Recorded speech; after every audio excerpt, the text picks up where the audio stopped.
이솝우화의 개미와 배짱이 여러분 아시죠? 배짱이는 여름 내내 일하지 않고 노래만 부르면서 띵가띵가 백수 건달로 지냈고요.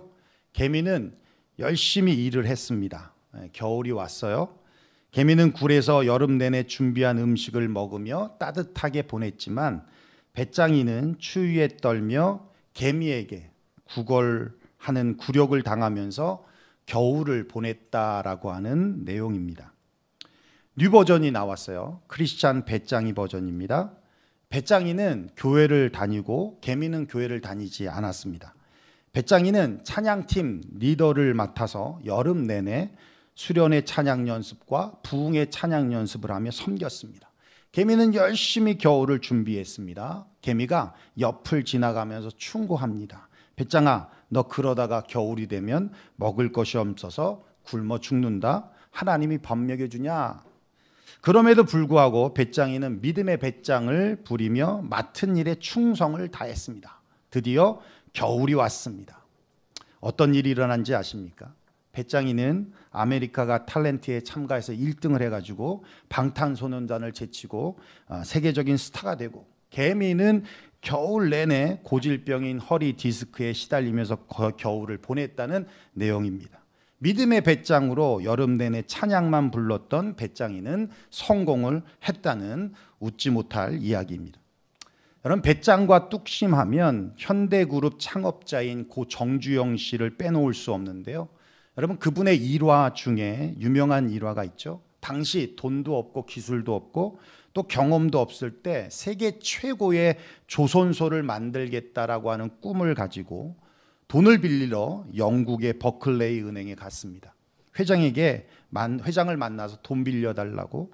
여러분, 돈 빌려주겠습니까?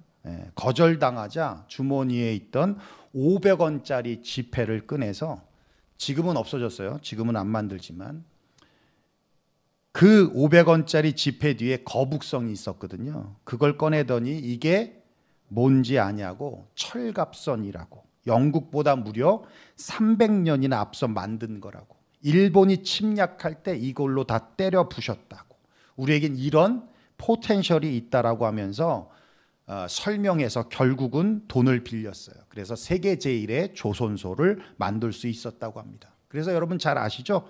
유명한 말, 이봐 해봤어? 해보기나 해봤어? 그러잖아요. 그죠? 해보지도 않고 불가능하다고 하지 말고 해보고 말하라고. 머리로 계산해서 할 수 없다 판단하지 말고 어떤 일이든 배짱과 뚝심으로 도전해 보라는 겁니다. KBS 1TV에서 방영된 글로벌 성공시대라고 하는 프로그램이 있어요. 비즈니스 성공한 사람들의 삶을 소개해 주는 프로그램인데요. 지난 2012년에 아제르바이잔 공화국 선교사인 최웅섭 선교사님이 출연했었습니다.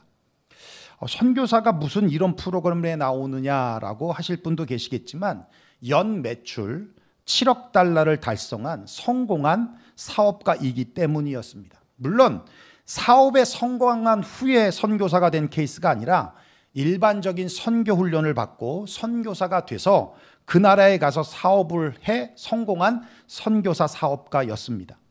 월 매출 300달러의 컴퓨터 학원으로 시작해서 LED 디스플레이어 전광판 사업으로 큰 성공을 거둔 뒤에 건설업으로 사업을 확장해서 신뢰를 바탕으로 아제르바이잔 주정부의 대형 건설 사업을 수주받고 시행하면서 3억 달러 규모의 사업체로 성장을 시켰습니다. LED 디스플레이 전광판은 물론 축구장, 수영장, 리조트 건설 등 세계 14개국에 지사를 둘 정도로 글로벌하게 지금 확장하고 있다고 합니다. 그분이 쓴 굶주려도 풀을 뜯지 않는 사자처럼이라고 하는 책에 보면 이런 장밋빛 성공 스토리만 있는 것은 아니었습니다. 선교사가 겪을 수 있는 시행착오, 내적인 갈등, 혹독한 선교지의 현실 등 고통과 좌절도 있었고요. 또 사업이 점점 커지면서 선교사와 사업가 사이에서 정체성을 놓고 심적인 괴로움도 겪기도 했으며, 주님께서 자신을 성공시킨 사업가로 세우신 목적과 이유에 대한 고민이 꼬리에 꼬리를 무는 시간을 보내기도 하는, 그러면서 기도 중에 하나님께서 그렇게 음성을 들려주셨어요. 내가 하는 일이 곧 선교다. 내가 하는 일이 곧 선교다. 그 응답을 받고 난 후에 믿음의 배짱과 뚝심으로 이루어낸 믿음의 결과물이다라고 고백을 합니다. 이렇게 세상에서 성공한 사람들 뿐만 아니라 믿음으로 승리한 위대한 신앙의 선배들을 보면 공통점이 있어요. 바로 자신이 믿고 있는 확신하는 일에 백장과 뚝심을 가지고 밀고 나가서 결국은 해내더라라는 겁니다. 오늘 본문에도 보면 도전과 모험을 두려워하지 않은 믿음의 위인인 갈렙이라는 사람에 대해서 말씀해주고 있습니다. 당시 그의 나이는 85세 할아버지였어요. 그는 가나안 땅을 분배할 때에 여호수아에게 헤브론 땅을 달라고 요청을 했습니다. 그런데 헤브론 땅은 소위 맨하탄과 같이 알짜배기 땅이 아니라 해발 910m나 되는 험준한 산악지대였습니다. 산세가 워낙 험한 난공불락의 요새였어요. 그래서 다윗이 예루살렘으로 수도를 옮기기 전에 헤브론에서 7년 6개월을 수도로 삼기도 했던 곳입니다. 게다가 헤브론 지역에는 아낙 자손들이 살고 있었어요. 여러분, 아낙 자손들이 누굽니까? 네피림의 후손들인 기골이 장대한 거인 족속들이에요. 그래서 정탐꾼들이 헤브론을 보고 자신들과 비교해 보면 메뚜기 같다, 자신들이 메뚜기 같다라고 할 정도였습니다. 남들이 다 두려워서 피하는 땅, 그 땅을 갈렙이 한번 해보겠다라고 나섰다라는 겁니다. 그것도 젊은 나이가 아닌 85세 노인이 되어 이 산지를 내게 달라라고 요구했던 거예요. 이 말은 내가 이 산지를 정복하겠다라고 하는 도전이었습니다. 그 요구대로 여호수아는 갈렙을 축복하고 그에게 주었어요. 그리고 마침내 갈렙이 헤브론을 정복했습니다. 그 산지를 정복했다는 것입니다. 그리고 15절 우리가 본문으로 봤죠. 마지막에 이렇게 말씀하세요. 그 땅에 전쟁이 그쳤더라. 전쟁이 아주 멈췄다는 것을 뜻하는 것이 아니라 이스라엘을 이길 수 있는 적이 더 이상 없다라는 거예요. 헤브론을 정복하고 나니까 나머지는 아무것도 아니더라는 겁니다. 갈렙은 무엇으로 헤브론을 정복할 수 있었습니까? 믿음의 배짱과 뚝심이었어요. 여러분, 배짱이라고 하면 조금도 굽히지 아니하고 버텨나가는 태도를 말합니다. 뚝심이라고 하면 굳세게 버티거나 감당하여 내든 힘입니다. 갈렙은 배짱과 뚝심이 있었던 사람입니다. 그런데 그 배짱이 자기 경험이 아니라 하나님으로부터 왔다라는 것을 성경은 말씀해 주고 있어요. 우리 7절 한번 볼까요? 여러분 읽어주세요. 시작. 내 나이 40세에 여호와의 종 모세가 가데스 바네아에서 나를 보내어 이 땅을 정탐하게 하였으므로 내가 성실한 마음으로 그에게 보고하였다. 예, 내가 성실한 마음으로 그에게 보고했다. 그것을 영어 성경은 그렇게 해석하고 있습니다. A report according to my convictions.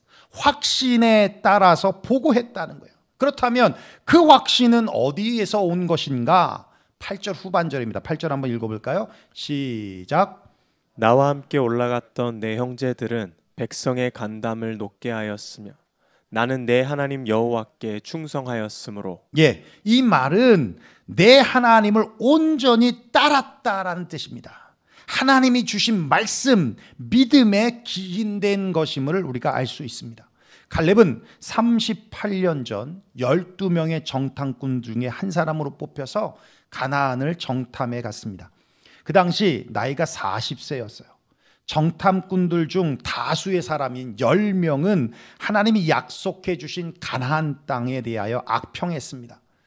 자신들을 가나안 사람들과 비교해 보면 메뚜기와 같다라고 했습니다. 그러나 갈렙과 여호수아는 함께 믿음으로 가나안 땅을 진격해야 한다라고 주장했어요. 정말 그곳은 젖과 꿀이 흐르는 아름다운 곳이라고 말했습니다. 그리고 가나안 사람들은 우리의 밥이다, 먹잇감이다 라고 했습니다. 하나님께서 모세에게 말씀하십니다. 민수기 14장 24절 한번 읽어볼까요? 시작. 내 종 갈렙은 그 마음이 그들과 달라서 나를 온전히 따랐은즉 그가 갔던 땅으로 내가 그를 인도하여 드리리니 그의 자손이 그 땅을 차지하리라. 예, 가나안은 약속의 땅입니다. 주님이 주신다고 하셨고 그래서 그들은 출애굽했습니다. 그 약속의 말씀을 따랐을 뿐입니다. 그 당시 이러한 갈렙의 행동도 대단했지만 그보다 더 대단한 모습은 45년 뒤인 그의 나이 85세 때입니다. 갈렙은 여호수아에게 찾아가서 45년 전에 모세를 통하여 약속하신 그 말씀을 근거로 해서 기골이 장대한 거인이 살고 정복하기 힘든 산악지대인 헤브론 그 산지를 내게 달라고 요구하고 있었다라는 겁니다. 그걸 우리 본문을 읽었던 9절에 그렇게 말씀하고 있어요. 한번 읽어볼까요? 시작. 내가 내 하나님 여호와께 충성하였은즉 내 발로 밟는 땅은 영원히 너와 내 자손의 기업이 되리라 하였나이다. 45년이 지나 나이가 많이 먹은 할아버지가 되었지만 그때나 지금이나 똑같다고 하면서 믿음의 배짱과 뚝심으로 헤브론을 달라고 했다라는 겁니다.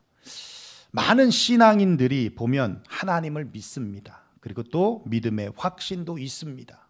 그런데 믿음의 배짱과 뚝심이 없습니다. 그래서 주저하고 망설여서 기회를 잃을 때가 있습니다. 하나님께서 나와 함께 하심에 대한 믿음의 확신이 있다면 갈렙처럼 믿음의 배짱과 뚝심으로 나아가십시오. 그러면 헤브론이 정복되듯이 여러분 앞에 있는 헤브론이 정복될 줄로 믿습니다. 믿음의 위대한 위인들은 믿음의 배짱과 뚝심이 있었어요. 다윗은 골리앗을 앞에 두고 이렇게 말합니다. 한번 읽어볼까요? 시작.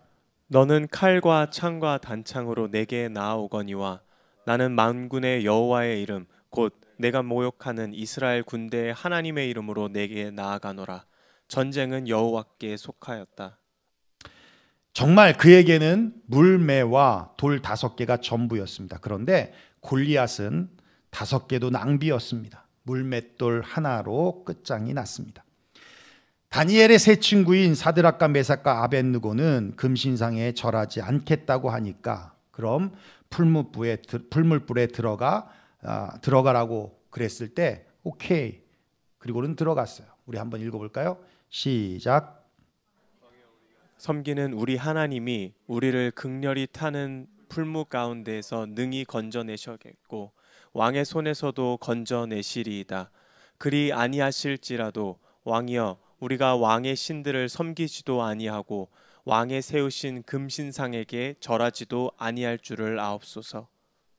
예, 3명이 들어갔는데 4명이 있었습니다. 모양이 신들의 아들과 같다. 우리 예수님이셨습니다. 그리 아니하실지라도 믿음의 배짱과 뚝심으로 결국 머리털 하나도 타지 않고 살아서 나왔습니다.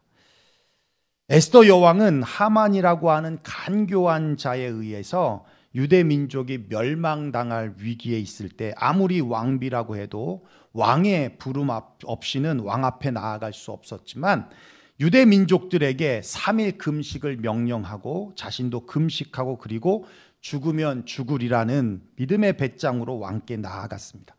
왕이 에스더 여왕의 미모에 반해서 그를 영접했고 그의 소원을 들어줌으로 하만의 간교한 계략으로부터 유대 민족을 지킬 수 있었습니다. 죽으면 죽으리라. 죽었습니까? 아니요. 살았습니다. 민족을 구원했습니다. 에스더의 믿음의 배짱과 뚝심으로 죽으면 죽으리라. 결국은 살리더라는 것이죠. 여러분, 누구에게나 정복해야 할 헤브론 같은 산지가 있지 않습니까? 하나님의 마음으로 품었던 산지가 있지 않습니까? 그 산지에는 무찔러야 할 기골이 장대한 아낙 자손이 있지 않습니까? 그래서 주저하고 망설이고 있는 산지, 무엇으로 기골이 장대한 아낙 자손을 무찌를 수 있습니까?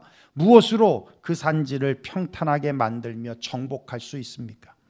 믿음의 배짱과 뚝심입니다. 배짱이 자기 경험에 근거한 확신에서 나왔다면 그것을 우리는 똥꼬집이라고 하는 겁니다. 그러나 하나님의 말씀, 믿음에서 나온 것이라면 그것은 거룩한 결단력이며 추진력이라고 하는 것입니다.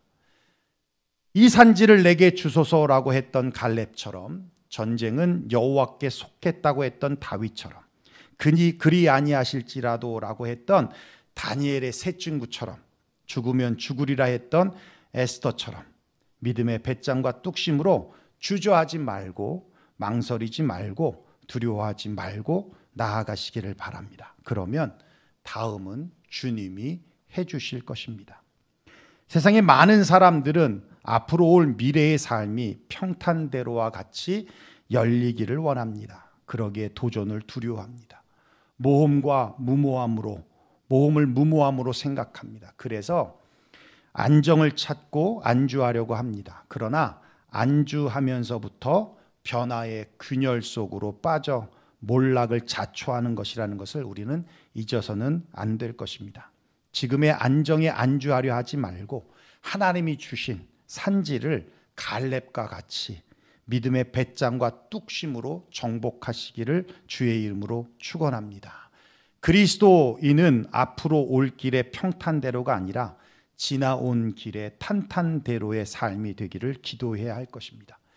믿음으로 굴곡 많은 우리의 앞길을 평탄하게 만들어서 탄탄하게 살아가는 삶, 그 삶이야말로 믿음의 위인들이 살았던 삶이며 우리가 살아야 할 삶이라는 것입니다. 기도하겠습니다.